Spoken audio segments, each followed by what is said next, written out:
Hey everyone, welcome to Not Keeping It Real. I'm David Crane, along with Tony Gavon, and this week we're going to talk all about comics. How are you doing, Tony? I'm doing really good, Dave. Thanks for asking. How are you? Pretty good, pretty good. Like I'm living again. Today is all about comics, so we're not going to talk about wrestling too much. But I will say, for those wrestling fans, next week we are going to talk about Fastlane. And I gotta say, I'm living right now my best Cameron Grimes life. I did really not so hot on Dogcoin, but I did really well on GameStop, and I sold a Doge, Doge, ton. you freaking boomer. It's doggy coin, like it's DOGE coin, Yeah, um, yes, it's a yeah, very funny meme. yeah. Did well on GameStop.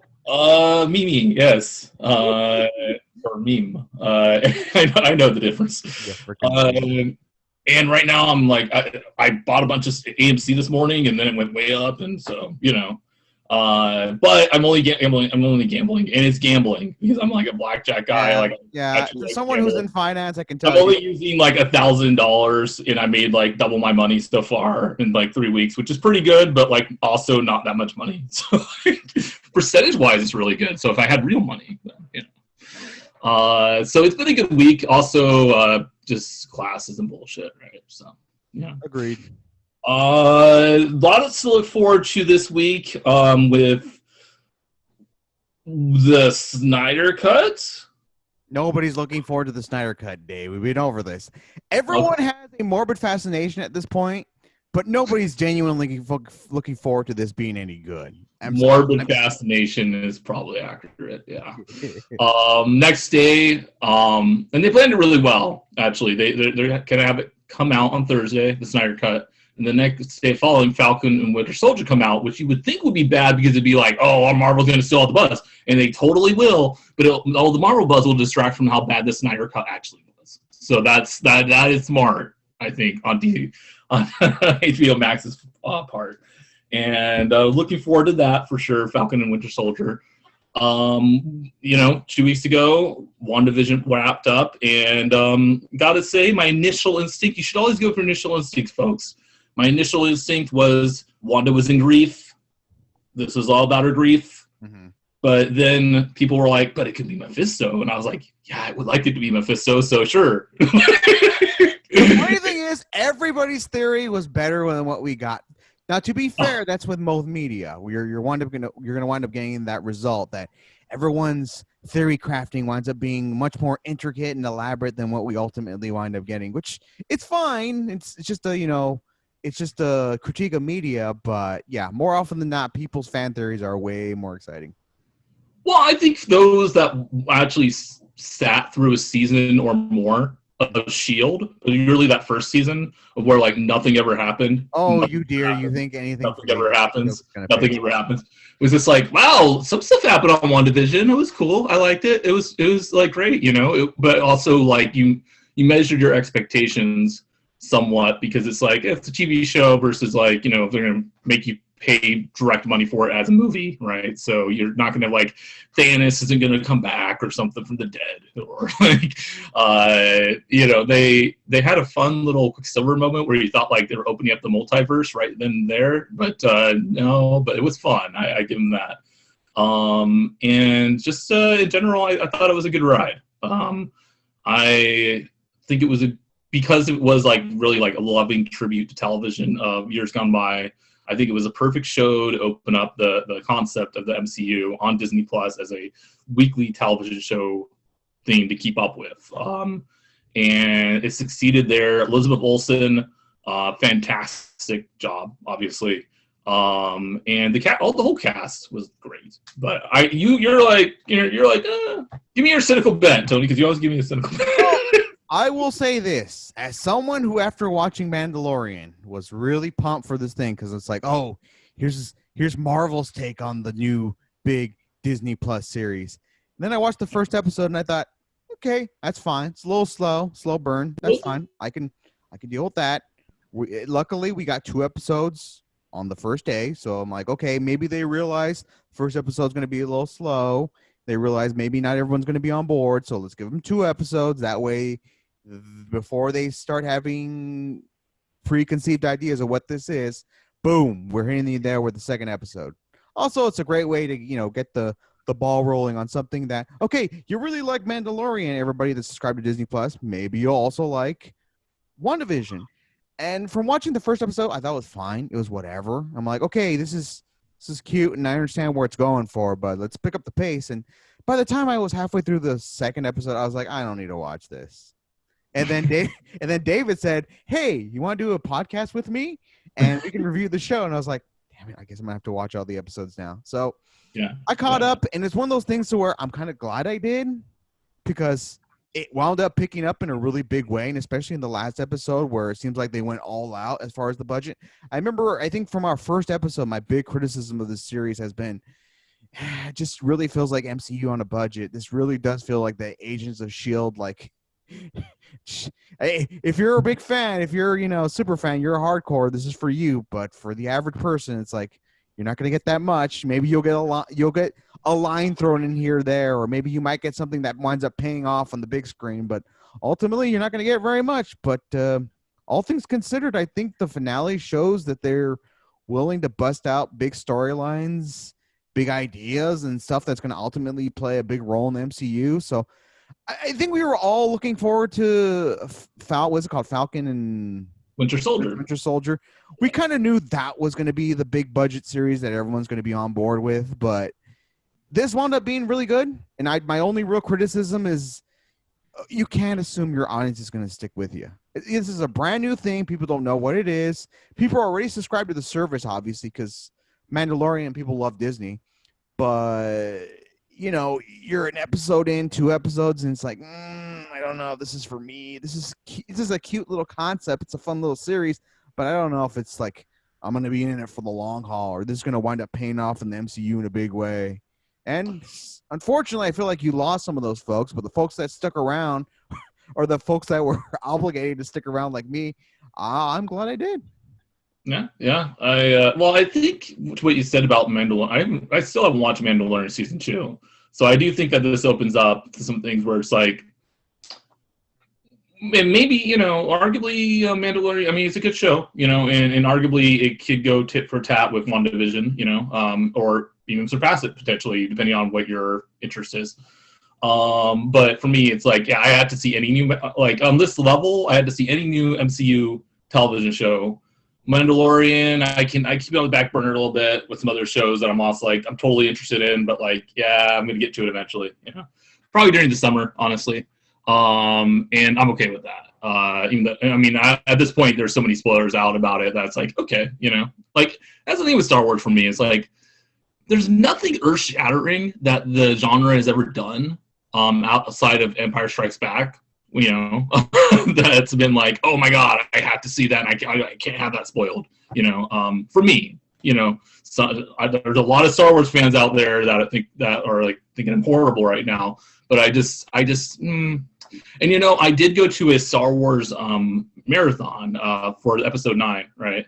And we won't talk too much about Star Wars, but I do all the MCU marathons. I've been doing it since like the first one for Avengers back in 2012. So whenever they have like an all-day or a 3-day marathon or whatever, I'm there. I thought I'd do the same thing for Star Wars, and the movies are not different enough to where, like, because the Marvel movies are different enough where it's like, okay, I can do this for like 3 days, like Black Panther, very different movies than like Iron Man or Thor Ragnarok or something like that. Star Wars generally like the same stories going on generally, like just an escalation of things, and if it was that much different, then people get pissed off. And if it's that much similar, then people also get pissed off. People are very, they are very, they take things very personally with the Star Wars genre. So, God bless them. Mandalorian season 2, I hear is amazing. I will watch it soon, but I'm telling you, new people are coming into Disney Plus just for the MCU stuff. Yeah, I'm just going back to now. This will be the end of it. It's just the Mandalorian people were so turned off from Star Wars.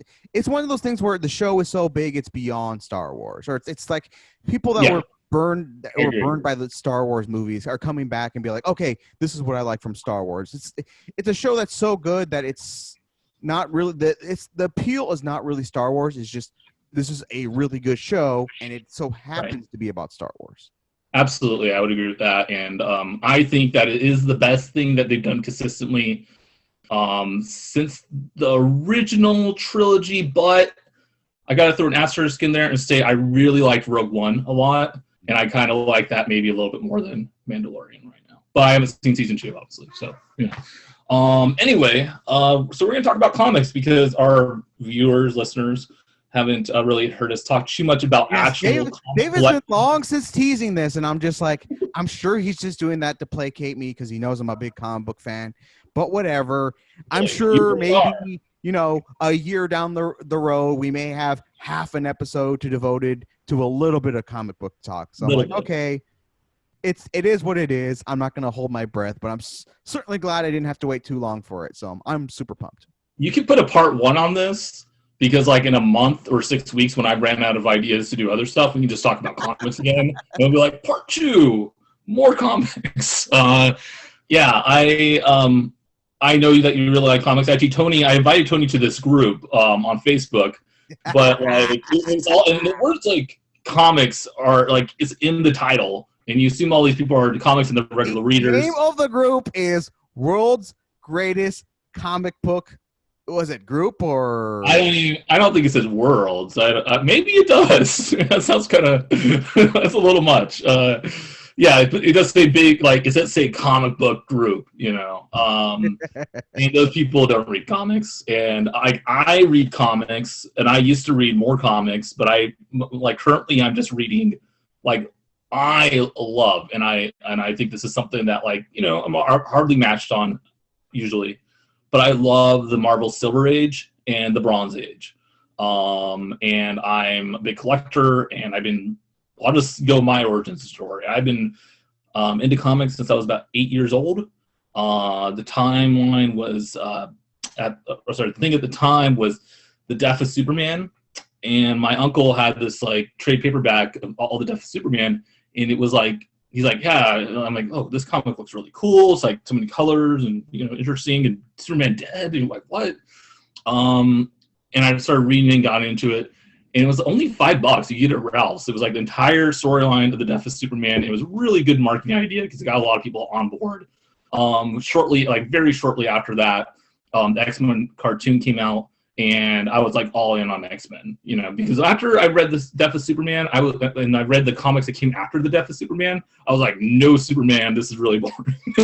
Like what followed the Death of Superman was not that interesting. So. Yeah, X-Men was definitely my thing for a while, and I got into all the X books, except for X-Force for some reason, but whatever, it didn't seem that great. It seemed like X-Men with guns, so I wasn't like that into it. And then after that, I kind of trailed off, but then eventually came back with Spider-Man, the early 2000s when the movies came out, and I got on to Ultimate Spider-Man. And then I just kind of read comics that people said were good, like Mark Miller stuff, Superman Red Sun, great story, Y the Last Man, read the entire series of that. And I'm just very casual about modern comics.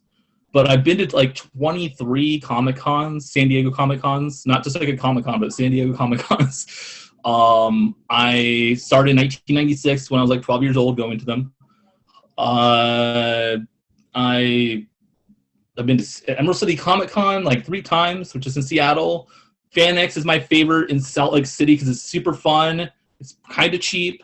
And also, it's really more about like comic book movies and comic book television shows, and that's really more what I'm about these days. But I still read my my Amazing Spider-Man comics from like the 70s and 80s, X-Men comics, and just like bone up on those and collect comics like all the time. And I collect them just like so I can say like I had them at one point. To like when I was a kid, there was this copy of X-Men #1, and it was like Uncanny X-Men #1. It was like 1993, and the comic at the time was worth like $2,000.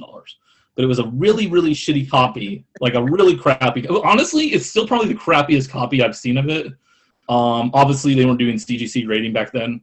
I would rate it like a 0.5 or 1, but it was going for like $300, and I was like, that's like the holy grail, man. And as an adult, we can buy these things and be like, I have it, you know, and then sell it for a value. And that's basically what I've done with every major Silver Age comic except for the first appearance of Spider-Man, which that's like the holy grail for me. So, you know, Amazing Fantasy. You and everybody else owns that first copy of X-Men Uncanny.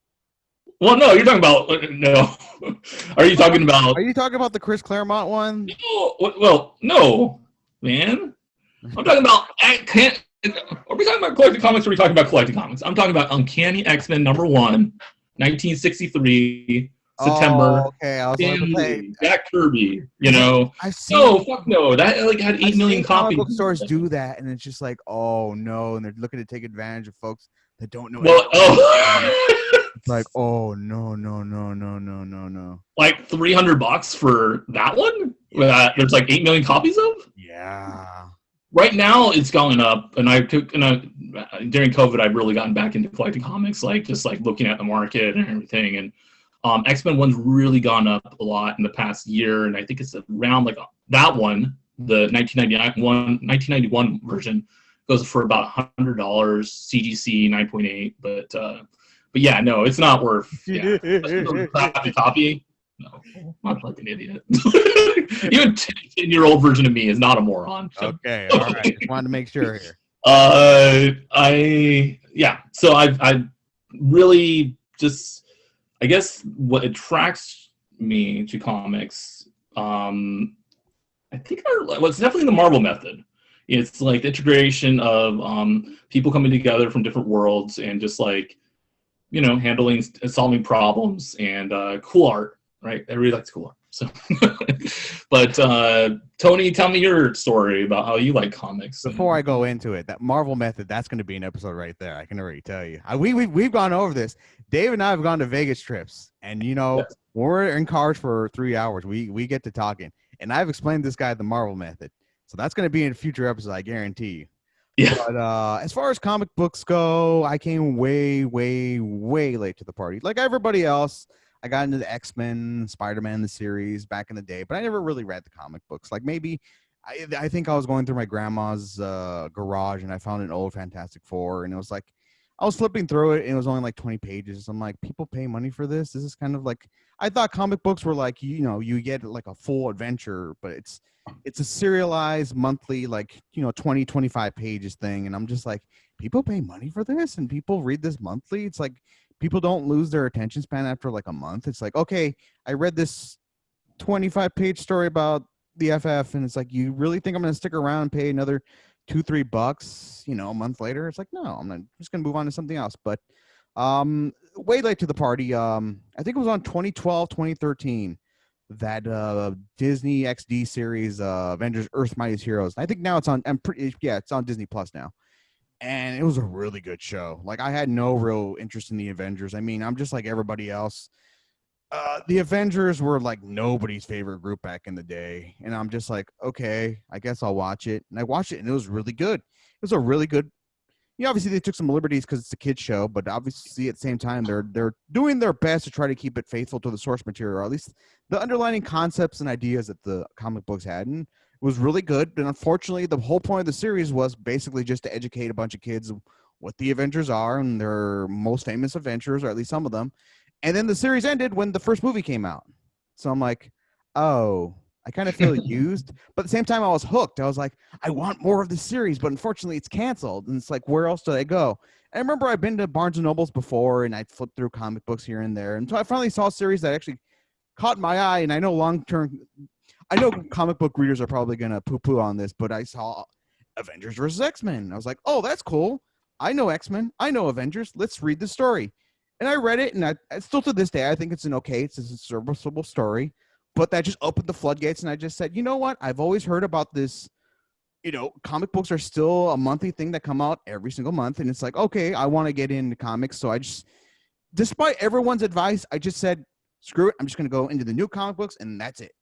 And at the end of the day, if you ask me my advice for someone who wants to get into comic books now, just read what you want. I mean, you're always going to have people say, oh, well, you need to read this story and this story because how are you going to make sense of what happens of this? And it's like you're dealing with, especially with Marvel, you're dealing with a 50-year continuity. you can't be expected to read every single story. And even if you do research on Wikipedia, it's not the same. At some point, you really like a lot of the Marvel comic books are read with the idea that this is your first issue, or at least that's what stands. Yeah, that was Approach Stan's to a lot method. of the comic books where it's It's like the first time I've ever seen a comic. Yeah. every comic book is someone's first, so Right. it was really easy to pick up. I really jumped in on the deep end and just decided to read all this stuff, and I naturally by reading it, I started gravitating to stuff I like, and then eventually I started weeding stuff out. It's like, and I still do read comic books nowadays, not as much, not as focused. I will still keep up with the big titles, or the stuff that's really critically acclaimed. But other than that, I don't really follow comics that much. The only thing I would say I'd read on a monthly basis continuously that's a new comic book is Jonathan Hickman's X-Men, because I'm a big fan of Hickman. I liked his FF. I liked his Avengers series. So naturally, you think, oh, well, X-Men. So it started off really strong, and then unfortunately, he had this big storyline. I already forgot what it was called, Swords of X or something like that, and it's just like it was okay. But luckily, it ended. I'm picking up again and starting to pick up again, and there's a bunch of other series that I'm keeping tabs on, like Immortal Hulk and what's the other big title out? It's not ringing any bells right now, but there's a bunch of critically acclaimed titles that people like that I keep tabs on, but for the most part, I wouldn't say I read. But Are you still buying like paper comics, or are you? yeah, I'll buy every single issue of the new Hickman X-Men. Yeah. Oh, that's cool. That's cool. I have a Marvel Universe Pass, and I'm familiar with what the new titles are. I'm kind of familiar with the new titles I should read. But I haven't really dove in there yet, and I will at some point. I just really I want to fill in all the gaps that I missed in the Silver Age and Bronze Age for everything, basically. I mean, that's the funny thing is if you were a comic book fan like myself, and it's interesting that you came to it later. But in the '90s, I was a comic book fan in the '90s. The lamest characters in Marvel that were I don't want to read this. This is I want to touch this with a 10-foot pole. Is were Captain America, Thor, Hulk to some extent, although Hulk kind of looked cool. So it was all right. Iron Man was also no, but War Machine looks really cool, so maybe I'll dabble. But it was all X-Men and Spider-Man for sure, and that's one of the core strengths I think of the MCU film industry. I mean, they are a major chunk of the film industry. That the major strength is that they make them the best stories and the best movies out of characters really most people wouldn't really even care about. I mean, Agnes was the main antagonist in the WandaVision show, and again, it was a C-list character for sure. And it worked. That worked beautifully. And obviously Captain America and Thor are super cool characters. You just had to have you have to get into the right stories at the right time to really appreciate them, and they show that to you in the form of cinema. And now they have more toys to play with. They have Spider-Man back in the MCU, and they have X-Men, obviously, so they have a lot to work with. But I see. Well, I will go over some of the comics that I've collected over not the years. The thing is, if we go over the years, I used to have a giant size X-Men #1 that was probably 0.0 CGC. I used to have an Incredible Hulk 181 that was probably more a 2 or 3. My thing as a collector is really to collect crappy versions of comics mostly that I've always wanted to have as a kid, and then upsell it when the movie comes out. And it works every time. I sold that giant size X-Men #1 for triple what I paid for it, but then at the same time it's worth 3 times that now. Especially if it was graded, it'd probably be worth 5 times what I sold it for. So it kind of hurts. But there's yeah. I mean, I think you have really good advice before we get into our comics that we've collected. I think you have really good advice for somebody who's trying to get into comics. Follow the characters that you like. Maybe try to get in at certain points of where your friends say are good stories or whatever. But just follow what you like. Obviously, you're never ever going to be able to read like every core story for even the most popular characters like X-Men and Spider-Man, you're not going to have that much time in your life. It's just not going to happen. So Batman, I mean, forget about it.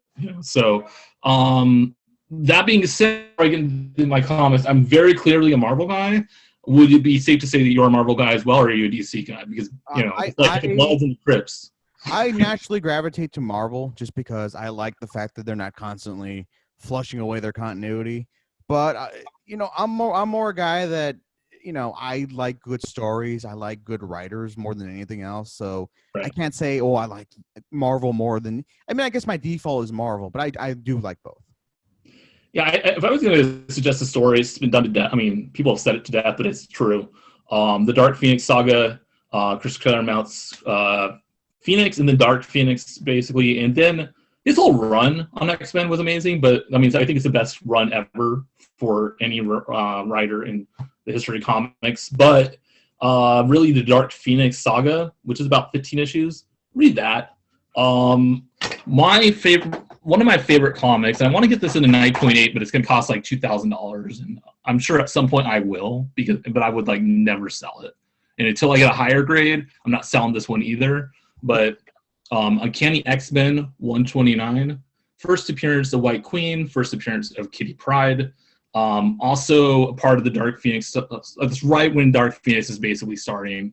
And yeah, I love this comic mostly because it introduces one of my favorite characters, and that's Kitty Pryde, who basically, if you go on that run with the X-Men, or if you were alive at the time and you were collecting the comics and you were on that run just for its rise, the core character that matters is not like, even as a man, like you will identify most with the 15-year-old Jewish girl that's like the kid in the story to kind of bring you in at the human level to the X-Men's world. You might, as a man, might think like, oh, do I find more Wolverine or like Cyclops or Colossus, all macho and shit. But like really Kitty and like to a lesser extent Nightcrawler, those are the characters that really make the whole story human. And it's at the peak. And then later on, because Kitty wasn't such a like hit character to have anymore, then they had like a character that I got into when I was a kid watching the cartoon. That's Jubilee, right? And I know that they've had iterations of that since, where it's just like, here's the teenage character to get new fans in, and they're going to bring you into the world. But nobody has done it better than Chris Claremont's take on Kitty Pryde. And it's kind of a obscure character I'd really like in the X-Men, but like it's a perfect character for the X-Men. It's understated. Wolverine obviously is everybody's favorite, but so that one I have a version of what I would say a comic, and I was looking for this all last summer. I went to different comic book stores because I was on a cross-country trip to Toronto, and I live in California, and I went to a bunch of different comic book stores just to find this hidden gem, because I knew they were going to do something in the MCU with them, and they haven't done it yet, but they probably will. Very relevant to what we're talking about, and that's Silver Surfer #3, and with Mephisto, the first appearance of Mephisto, nice. Basically the Satan of the MCU or Marvel Comics, I should say, and it's a badass cover, first of all, and also first Mephisto. So I found that for like $40.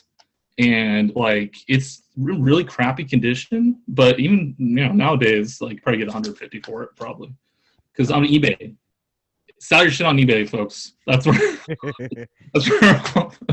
that's where all the money's to be made. What do you have to show right now, Tony? I've already shown a couple comics. Well, unlike Dave, I'm not one for I'm gonna get a lot of value out of it. It's just here's my mythology to collecting comics. If it's a run I really like, I'll collect it. I'll have all the issues of an entire run. Especially if it's a really short, limited run, like maybe 3 years, I'll try to collect every single issue. If you're talking Chris Claremont's X-Men, just forget it. But maybe all the trades. But with that said, if there's a comic book writer in my neck of the woods, I'll go and buy either a graphic novel or the actual issue. So I don't have any like classic like things that are going to be wind up worth a lot of money. But with that said, I have here my Superior Spider-Man #1, signed by the writer Dan Slott. I don't know if you can make that out. Yeah, I can see that. It's a There's a very lot good of honor. Yeah, so I got that.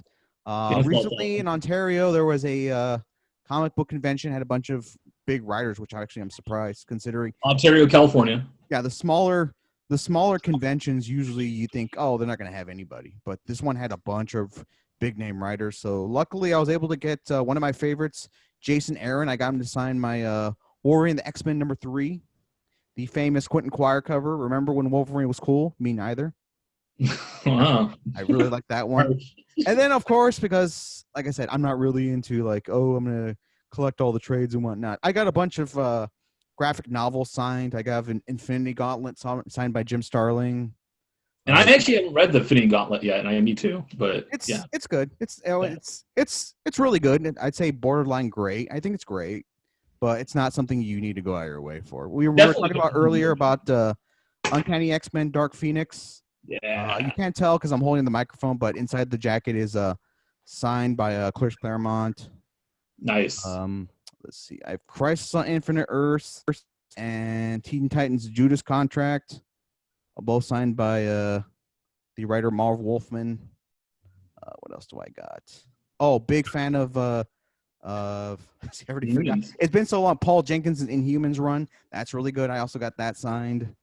I bet there's folks thinking we're talking Marvel and DC, but we're not talking like, we're not talking DC. Vertigo. We're not talking Image. Well, I have my Saga Volume 1 signed by Brian K. Vaughan. Obviously, he signed in the jacket.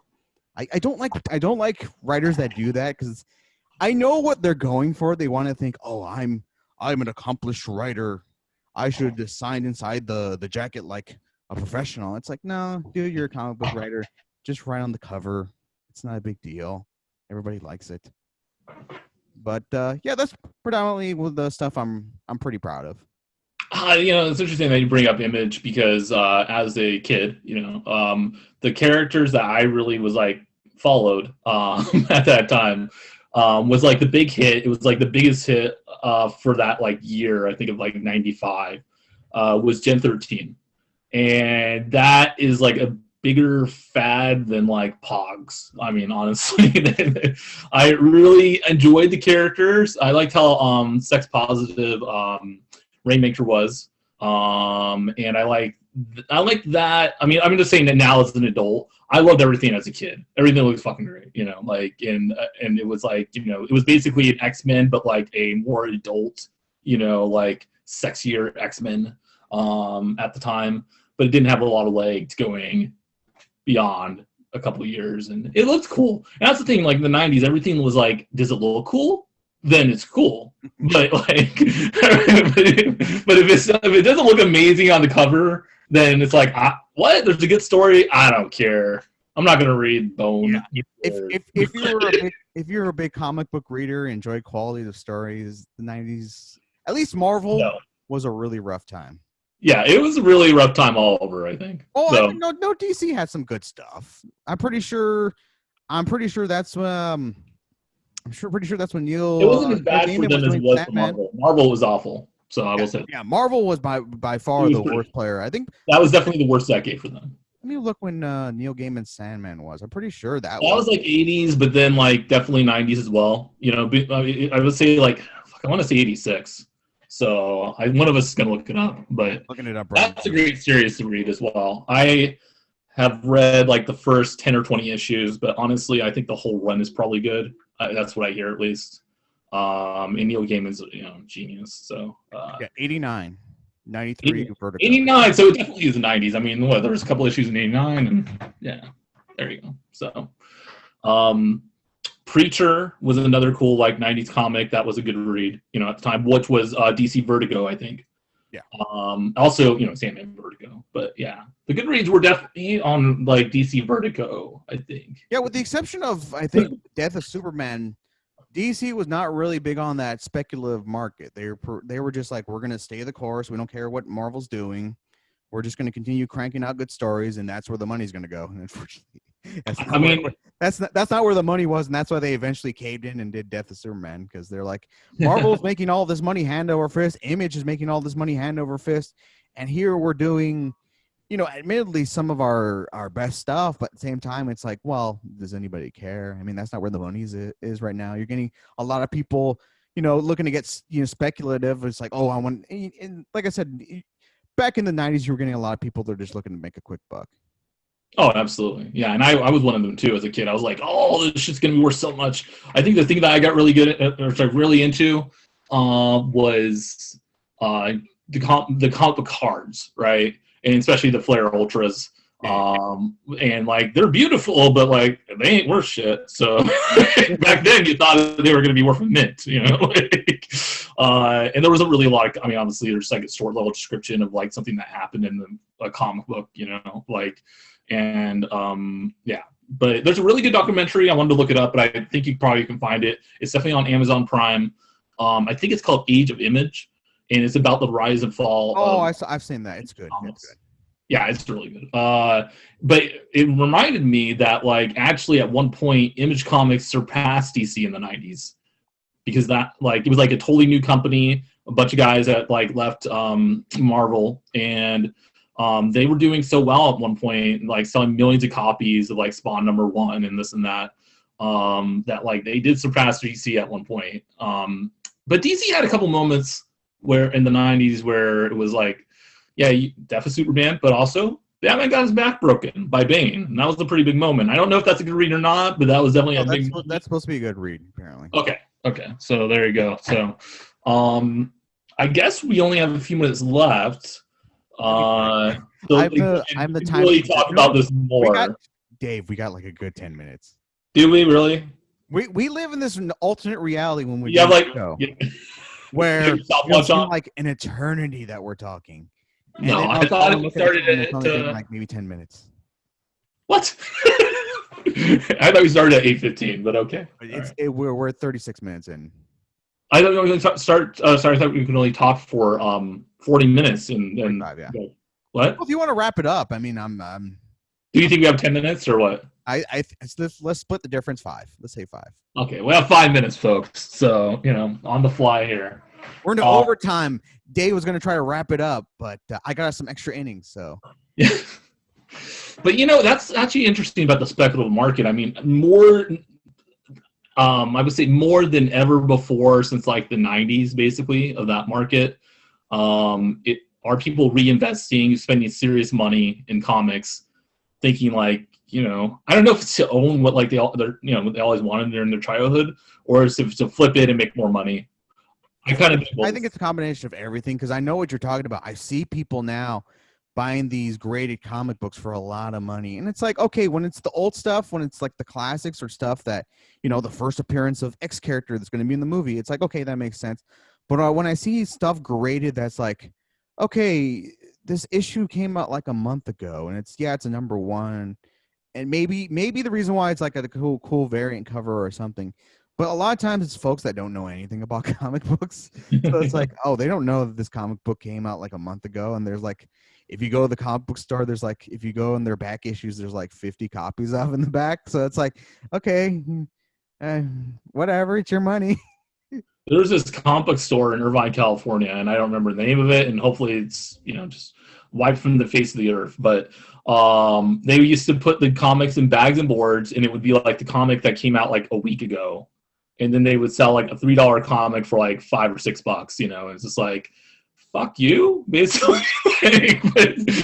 but you know what? Real estate, if people know, like back then, it's certainly more now. And real estate in Irvine is very expensive, so I'm sure they had the reasons. But well, funny story that I wanted to share. Talk about a comic that's been overpublished. X-Men #4, Chris Claremont's X-Men #4. First appearance of Omega Red, which a little spoiler, and I think most people know this, but Omega Red's going to be in Falcon and Winter Soldier. Oh, nice. So, I didn't know that. No, I spoiled it for you then. Fuck. Dude, that's another tirade you can get me started on. I'm a journey, not destination guy. You're what? I'm a journey guy, not the destination. In other words, spoilers don't bother me. Oh, okay, that's good. That's good. Well, anyway, I bought that one like right around when that news came out, probably a week later than the news came out that Omega Red's in the Falcon Winter Soldier, and I bought that comic for $180. I think on February 3rd, and today's March. We're shooting March 15th. Last night I noticed the same comics, same grade, all that good stuff went for $400. Yeah. So guess who's selling? A lot of people got their stimulus. So guess who's selling his X-Men 4 that quick? I am. That's good for you. Some things, because you get bored during the COVID, right? I mean, that's what I get. So, have you been collecting more comics during COVID? No, not really. I mean, in fact, there was that I think that month when you couldn't the comic book stores were not getting new books. And because of those were like the early days of COVID. I think like March, April, where there was a good month where you couldn't get any comics whatsoever. And then I think 2-3 months after that, Marvel started publishing that. But before that, I think DC decided to get rid of Diamond. They kicked Diamond to the curb, and they decided to publish their own books and do their own distribution. So I think after a month of the quarantine, you got only DC books in the comic book stores. So back in the day, when you got an old comic and even a new comic, you want to like smell it, Like sometimes in new comics, it was just like this looks so like the glossy on it or whatever, Like it looks so slick, like a new car. And an old comic would be all yellow and like smell like an old car, but well traveled. It's got personality. Now it's like, don't put it up to your nose, man. I mean, I'm such a freak during quarantine. Like, there's no way I would buy like paper published stuff. I would not take the risk. You wear your mask when you read that comic, sir? No. It doesn't last on surfaces very long. Well, the vaccine is out there, so I'll feel more comfortable reading comics after. There you go. I mean, everything's so digital. That's how I read. I can finally lend you my copy of Infinity Gauntlet. Yeah, there you go. Well, I think we are going to wrap up, but next week we are going to talk about the first episode of Falcon and Winter Soldier. So, comic book fans, stay tuned for that. Comic book fans and wrestling fans, or just wrestling fans. We're going to have the review of Fastlane. And I don't think I'm going to force Tony to watch Snyder Cut yet. We'll see. I mean, if you watch it, I might have here's how it's going to go. I might have an opinion on it, and I might voice it, because I am going to watch it at some point to laugh at it pretty much, with some friends online. And, I'll probably talk about it for 5 minutes. So there's no requirement to watch it, Tony. So if you have something to add, I think I'll flip through it. I think it's one of those things to where I'll watch Winter Soldier and Falcon because that's going to be good. Yeah. You could argue Fastlane. I can't guarantee that's going to be good. That's going to be probably 3+ hours. Yeah. So who's to say? Maybe we'll squeeze in watching Snyder Cut. Yeah. Well, until then, have a good week, folks. Take care. Bye-bye.